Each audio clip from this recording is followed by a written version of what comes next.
வசூலை வாரி குவிக்கும் விஷாலின் மதகஜ ராஜா படம் இதுவரை எத்தனை கோடி வசூல் செய்துள்ளது தெரியுமா? வாங்க பார்க்கலாம். தமிழ் சினிமாவில் இதுவரை எந்த ஒரு திரைப்படமும் செய்யாத ஒரு சாதனையை தான் மதகஜ ராஜா படம் செய்துள்ளது.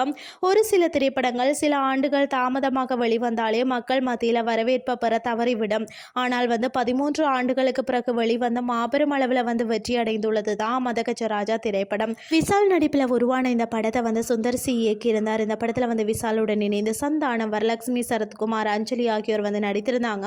நகைச்சுவை கலந்த ஆக்ஷன் கதைக்களத்தில் உருவாக்கியிருந்த இந்த படம் பார்த்தீங்கன்னா பொங்கல் பண்டிகைக்கு வெளிவந்த வசூலில் சக்கப்போடு போட்டு கொண்டிருக்கிறதுன்னு சொல்லலாம். இந்த நிலையில் இதுவரை உலகளவில் இந்த படம் செய்துள்ள வசூல் குறித்த தகவல் வெளியாகி இருக்கிறது. அதன்படி மதகஜ ராஜா திரைப்படம் உலகளவில் பார்த்தீங்கன்னா ரூபாய் 54 கோடிக்கு மேல் வசூல் செய்துள்ளதாக சொல்லப்படுகிறது. அதாவது ரூபாய் 15 கோடி பட்ஜெட்டில் எடுக்கப்பட்ட இந்த படம் தற்போது ரூபாய் 54 கோடிக்கு மேல் வசூல் செய்தது மாபெரும் லாபத்தை கொடுத்துள்ளதுன்னு தான் சொல்லணும்.